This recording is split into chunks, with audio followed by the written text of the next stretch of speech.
وعلى آل إبراهيم اللهم بارك على محمد وعلى آل محمد كما باركت على إبراهيم وعلى آل إبراهيم إنك حميد مجيد. قال رسول الله صلى الله عليه وسلم: من استلج في أهله بيمين فهو أعظم إثما ليبر، يعني الكفارة. جناب نبی کریم صلی اللہ علیہ وآلہ وسلم نے فرمایا، جو شخص اپنے گھر والوں کے معاملے میں اپنی قسم پر اڑا رہا وہ اس سے بڑا گناہ کرتا ہے بجائے اس کے کہ وہ اپنی قسم کو توڑ کر اس کا کفارہ ادا کر دے۔ اس حدیث مبارکہ میں رسول اللہ صلی اللہ علیہ وآلہ وسلم نے ہماری اصلاح کے لیے ایک بہت ہی اہم شرعی اصول بیان کیا ہے۔ پہلی بات جو اس حدیث سے پتہ چلتی ہے وہ یہ کہ انسان کو عمومی طور پر اور کثرت کے ساتھ قسم نہیں اٹھانی چاہیے۔ کچھ لوگوں کی عادت ہوتی ہے کہ چھوٹے چھوٹے معاملات پر، معمولی معاملات پر، گھر کے اندر گھریلو معاملات، خاندان کے معاملات، کاروبار کے معاملات، جو ان کی معاشرتی زندگی ہوتی ہے اس کی معاملات میں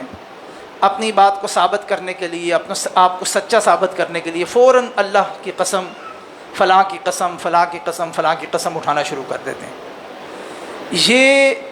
رویہ جو ہے یہ دین اسلام میں پسندیدہ اور مستحسن نہیں ہے۔ کوشش یہ کرنی چاہیے کہ انسان قسم کھانے سے گریز کرے، اور انسان کا کردار، اس کی زبان اور اس کی کہی ہوئی بات کو قسم کے بغیر بھی لوگ معتبر جانیں اور اس پر یقین کرنے پر تیار ہو جائیں۔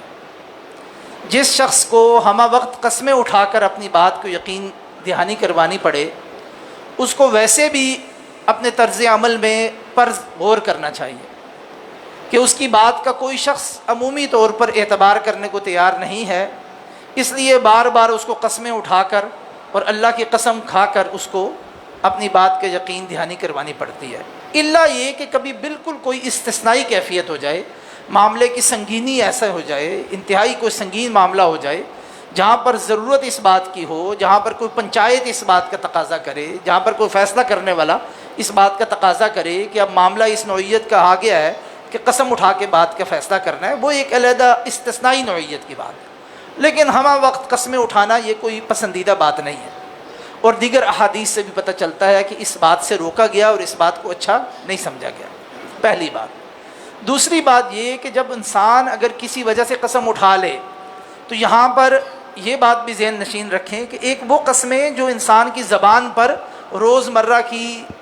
عادت کے طور پر، محاورے کے طور پر، گفتگو کے طور پر اس کی زبان پر جاری ہو جاتی ہیں۔ جیسے ہمارے ہاں بعض لوگوں کی عادت ہوتی ہے اللہ کی قسم، قسم خدا، قسم خدا۔ اچھا، یہ وہ قسمیں جنہیں قرآن مجید نے لا یؤاخذکم اللہ باللغو فی ایمانکم، یہ لغو قسمیں، نہ اس کی کوئی اس بندے کا کوئی خیال ہوتا ہے، نہ اس کے وہم و گمان میں یہ بات ہوتی ہے، نہ کسی باقاعدہ ترتیب سے اور اہتمام سے یہ قسم اٹھا رہا ہوتا ہے، بس زبان پر ایک بات آئی ہوئی ہے، اس کا محاورہ ہے، اس کا چلن ایسا ہے۔ اور ہمارے ہاں تو بسا اوقات ہماری جو علاقائی زبانیں ان کے اندر تو قسمیں اور گالیاں مکس ہو کر انسان لوگ چلاتے ہیں، بات کو سننے والے بھی سنتے ہیں اور اس کو معیوب نہیں سمجھا جاتا۔ یہ بھی ایک اپنی جگہ فکر مندی اور پریشانی کی بات ہے کہ اس قسم کی گندی زبان، اس قسم کی اخلاق سے گری ہوئی زبان کو ہم نے اپنا محاورہ بنا لیا اور قبول کر لیا، وہ خیر ایک علیحدہ مسئلہ ہے۔ ایسی قسمیں جو جیسے، اور عرب بھی یہ کام کرتے ہیں، ولا باللہ، واللہ، باللہ، تاللہ، یہ ایک عام عربوں کے اندر بھی ایک محاورہ اور طریقہ ہے۔ اسی لیے قرآن مجید میں اللہ سبحانہ و تعالیٰ نے بیان کر دیا کہ ایسے چلتے پھرتے جو باتیں زبان کے طور پر تم نکال دیتے ہو نا، یہ اصل میں قسم نہیں ہے، اور یہ لغو قسمیں، اور ان کو اوپر کفارہ بھی کوئی نہیں ہے، ان پر اللہ پکڑ نہیں کرتا۔ انسان کو کردار اپنا بہتر کرنا چاہیے اور اسے گریز کرنا چاہیے۔ دوسری قسم وہ ہے جو انسان پورے اہتمام سے، نیت سے اور قصد سے اٹھاتا ہے، اور اس کا مقصد یہ ہوتا ہے کہ میں اپنی قسم سے، کہ قسم اٹھا کر دوسرے بندے کو اپنی بات پر یقین دلاؤں، یہ وہ قسم ہے جس کو اگر انسان اٹھا لے، جس کے بارے میں پہلے بیان ہوا کہ کوشش کرنی چاہیے اس سے بھی گریز کرے، لیکن اگر نوعیت ایسی ہو جائے، معاملے کی سنگینی اور گھمبیر اتنا ہو جائے کہ اسے اٹھانی پڑے، تو یہ قسم ایسی ہے پھر انسان کو اس کے اوپر کھڑا ہونا چاہیے اور سوچ سمجھ کے قسم اٹھانی چاہیے، جھوٹی قسم نہیں اٹھانی چاہیے انسان، اس لیے کہ اس کا بہت بڑا وبال ہے، اس کا بہت بڑا گناہ ہے۔ اگر کوئی بندہ یہ کہے جی کہ میں قسم کھاتا ہوں آئندہ فلاں کے گھر نہیں جاؤں گا، قسم کھاتا ہوں فلاں کام نہیں کروں گا، تو یہ سوچ سمجھ کے اس طرح کے کام کرنے چاہیے۔ لیکن اگر قسم اٹھا لے بندہ کسی معاملے میں اس طرح اور بعد میں اس قسم کو توڑنے کی نوبت آ جائے، تو اس پر قرآن مجید میں اللہ سبحانہ و تعالیٰ نے قسم کا کفارہ بیان کیا ہے۔ اگر ایسی صورتحال ہو جائے تو یہ سنجیدہ معاملہ ہے۔ ہمارے ہاں بسا اوقات ہم ان معاملات کو بھی بڑا لائٹ لے لیتے ہیں کہ جی قسم اٹھا لی، بعد میں خیر ہے جی کیا ہوا، بس اس کو توڑ دی اور نکل، پھر ہم کہتے ہیں جی برکتیں نہیں ہوتی، پھر ہم یہ کہتے ہیں کہ جی ہمارے مسائل، ہم اس وبال کا شکار ہوئے ہوتے ہیں نا، قسم اٹھا کر پھر بعد میں اس قسم کو توڑ دیتے ہیں اور اس کا کفارہ بھی ادا نہیں کرتے۔ اور کفارہ کیا ہے؟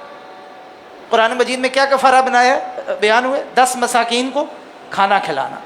اور اگر 10 مساکین کو کوئی بندر کھانا نہ کھلا سکے تو پھر کیا کرنا ہے؟ 10 مساکین کو کپڑے پہنانا، اور اگر 10 مساکین کو انسان کپڑے بھی نہ پہنا سکے تو پھر کیا کرنا ہے؟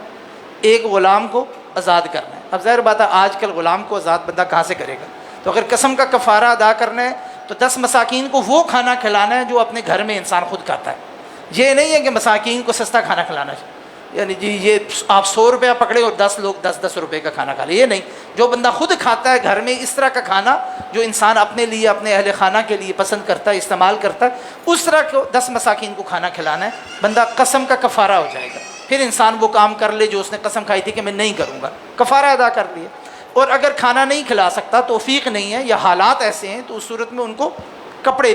پہنانا، ان کے لباس کا اہتمام کرنا۔ اور اگر یہ بھی ممکن نہیں ہے اور تحریر الرقبہ اور غلام کو بھی آزاد نہیں کر سکتا کہ حالات ایسے ہیں، معاشرت ایسی ہے، پھر اس صورت میں کیا کرنا ہے؟ 3 روزے رکھنے۔ اس صورت میں کیا کرنا ہے؟ 3 روزے رکھنے۔ اور اس بارے میں صحیح نقطہ نظر یہ ہے کہ یہ 3 روزے لگاتار رکھنے کی شرط نہیں ہے، 3 روزے مکمل طور پہ اس نے پورے کرنے، 3 روزے مکمل طور پر اس نے پورے کرنے، تو قسم کا کفارہ ہے۔ تو اس حدیث مبارکہ میں اس بات کی طرف اشارہ کیا گیا، اس قسم کے کفارے کی طرف، کہ انسان اپنے گھر والوں کے معاملے میں اگر قسم اٹھا لے، یہ گھر والے کے معاملے میں قسم کیا ہے؟ بیویوں کے معاملات میں شور بڑے جذباتی اور بڑے آگے بڑھ کے گفتگو کرتے ہیں۔ اللہ کی قسم اگر میں تجھے کبھی تیرے ماں باپ کے گھر جانے دوں، میں اب قسم اٹھاتا ہوں کہ میں دیکھتا ہوں کہ کیسے تو اپنے بھائی کے گھر جاتی ہے۔ یہ لڑائیاں ہوتی ہیں نا، ہمارے ٹینشنز ہوتی ہیں، میں قسم اٹھاتا ہوں کہ فلاں کے گھر تو کیسے جاتی ہے، میں قسم اٹھاتا ہوں آئندہ میں تیرے ساتھ یہ معاملہ نہیں کروں گا۔ اب یہ بات کر اولاد کے ساتھ قسمیں اٹھانے والا جذباتی آدمی جو ہوتا ہے، وہ اولاد کے اوپر پابندیاں اٹھاتے ہوئے قسمیں آج کل کئی لوگ اس طرح کے معاملات میں رجوع کرتے ہیں، جی میں نے قسم اٹھائی تھی کہ اپنے بچے کو آئندہ موبائل نہیں استعمال کرنے دوں گا، قسم اٹھائی تھی کہ جی آئندہ کبھی اس کو انٹرنیٹ پہ نہیں بیٹھنے دوں گا۔ اب کیسے روکے اس سے؟ لیکن چونکہ قسم اٹھائی تھی تو یہ وہ قسمیں ہیں کہ رسول اللہ صلی اللہ علیہ وسلم نے فرمایا کہ ایسا شخص جو اپنے گھر والوں کے معاملات میں قسم پر اڑا رہے، وہ یہ کہہ دے کہ جی میں نے تو چونکہ قسم اٹھائی ہوئی ہے، اب تو میں اس سے ادھر سے ادھر نہیں ہو سکتا، اور اس پر پھر ایک ایسی سختی کرے کہ معاملات اور زیادہ خرابی کی طرف چلے جائیں، تو بہتر یہ ہے کہ ایسا شخص کفارہ دے کے اپنی قسم کو توڑ دے اور گھر والوں کے معاملات میں آسانی پیدا کرے۔ یہ دیکھیں دین اسلام کی خوبصورتی، یعنی قسم اللہ کے نام پہ اٹھائی جاتی ہے، اللہ کے نام پہ قسم، لیکن گھر والوں کے معاملات میں، حسن معاشرت کے معاملات میں، صلہ رحمی کے معاملات میں اللہ کے نام پر اٹھائی ہوئی قسم کو نبی کریم صلی اللہ علیہ وسلم نے فرمایا یہ بہتر ہے کہ انسان کفارہ ادا کر کے اس کی چھوٹ سے نکل آئے، اس کے قید سے باہر نکل آئے اور اس چھوٹ کا فائدہ حاصل کرے، بجائے اس کے کہ انسان اس پر اڑا رہے، اپنی زندگی بھی مشکل کرے اور دوسروں کی زندگی کو بھی اس میں مشکلات کا شکار کرے۔ اس لیے قسم کے معاملے میں بڑی احتیاط کرنی چاہیے انسان کو۔ اور اس سے ملتی جلتی ایک چیز ہے، بسا اوقات لوگ اس کو بھی پوچھتے ہیں کہ جی منت مانی ہم نے، جی فلاں کام اللہ میرا کر دے تو میں منت مانتا ہوں، میں یہ کر دوں گا، اتنے نوافل پڑھ لوں گا، اتنے لوگوں کو کھانا کھلا دوں گا، یہ کر دوں گا، وہ کر دوں گا۔ منت کے بارے میں بھی یاد رکھیں، نبی کریم صلی اللہ علیہ وسلم نے بڑی صراحت کے ساتھ فرمایا منت نہیں ماننی چاہیے، یہ پسندیدہ کام نہیں ہے۔ نبی صلی اللہ علیہ وسلم نے فرمایا منت کے ذریعے جو اللہ نے لکھا ہوتا ہونا تو وہ ہوتا ہے، لیکن انسان منت مانتا ہے اور جو بخیل آدمی ہوتا ہے نا، بڑا کنجوس آدمی ہوتا ہے، اس کے ذریعے اس کی جیب سے اللہ کچھ مال نکلوا کر لوگوں کو دے دیتا ہے۔ ورنہ اللہ سبحانہ و تعالیٰ منت ماننے کے بجائے طریقہ کار کیا ہے؟ صدقہ خیرات کر کے اللہ سبحانہ و تعالیٰ سے اپنے کام کے لیے دعا کرنی چاہیے، التجا کرنی چاہیے، طلب کرنی چاہیے۔ اللہ کی منت کرنی چاہیے منت ماننے کے بجائے، یہ ضروری ہے، یہ طریقہ ہے حاصل کرنے کا۔ لیکن اگر کوئی شخص منت مان لے تو پھر اس منت کو پورا بھی کرنا چاہیے۔ لیکن یہ یاد رہے کہ منت اگر حرام، مثلا منت یہ مانی ہے میرا فلاں کام ہو جائے تو میں پیدل چل کے فلاں مزار پہ جاؤں گا،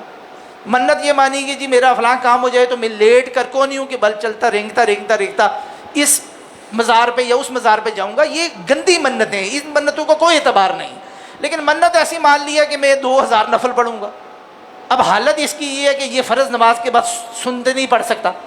منت یہ مان لیا کہ جی میں اتنے لوگوں کو کھانا کھلاؤں گا، حالت یہ ہے کہ جیب میں پھوٹی کوڑی بھی نہیں ہے، یہ خود کھانے کے لالے پڑے ہوئے ہیں، تو اب یہ اس منت کو کیسے پورا کرے گا؟ تو اس منت سے بہتر ہے کہ انسان اس کو توڑ کے نکل جائے، اور اس کا کفارہ بھی یہ قسم والا کفارہ ہے، اس کا کفارہ بھی قسم والا کفارہ ہے۔ تو بسا اوقات لوگ منت اور قسم کے بارے میں اس اختلاط کا شکار ہو جاتے ہیں۔ منت ماننے سے قسم کی نسبت منت کے ماننے سے زیادہ منع کیا گیا ہے،